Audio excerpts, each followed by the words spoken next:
This poor Santa Claus had merely had a drink at a bar, but as he was about to leave, the clerk reminded him that there were a few extra bills on him. This left him both confused and delighted. It turned out that this Santa Claus was not the real Santa. His name was Corwin, and he played Santa Claus at a department store where he worked. He then arrived at the department store, but because he was late due to drinking and even appeared drunk at his post, he was complained about by parents and customers. The store manager Dundee had no choice but to fire him on the spot. After being fired, Corwin went home. Looking at the empty liquor bottle, not a single drop would come out. He tossed the empty bottle into a trash bag, and then carrying the bag, he wandered aimlessly along the street. Just then he heard the sound of sleigh bells, and the trash bag suddenly shook violently, startling Corwin. Next, a toy car came running out of the bag. Corwin reached in again and pulled out a plush leopard, a speaker, and a giant lollipop. Corwin was overjoyed. The trash bag had somehow turned into a magical bag full of gifts. Corwin then began walking through the streets, giving gifts to the lovely children and people he encountered. He wasn't doing it for profit or reward, but truly wanted to bring a little warmth to good people on this Christmas night. If someone wanted an alarm clock, Corwin would give them a new alarm clock. If someone wanted a new pair of glasses to see the beautiful world clearly, Corwin would readily hand them a brand new pair. He even pulled out a big cup of milk for Anderson, the security guard at the store.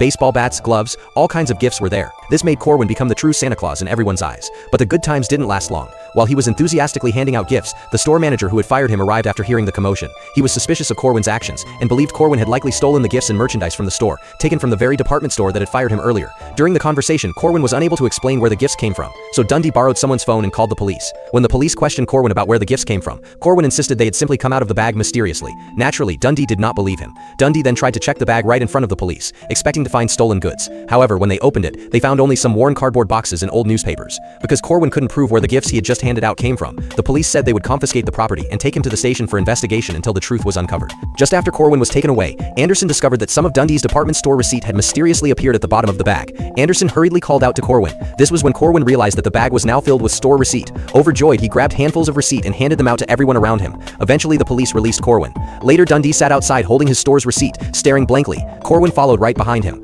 Dundee had no idea how Corwin did it and said he must get to the bottom of it. Right then, the receipt in his hands vanished into thin air. Dundee's attitude changed as well. Corwin said one should never doubt miracles. He then reached into the bag and pulled out a mink coat for Dundee, followed by an autographed baseball, signed by Dundee's favorite baseball team. Corwin gave it to him without hesitation. With all misunderstandings cleared, the two laughed happily on this beautiful Christmas night. Dundee asked, "What about your own gift?" Corwin replied, "The beauty of tonight is my own gift," then smiled and walked away. Back in his room, Corwin looked at himself in the mirror. It turned out that he was the real Santa Claus tonight. He joyfully danced around, then transformed into a beautiful glow of light that scattered across the world.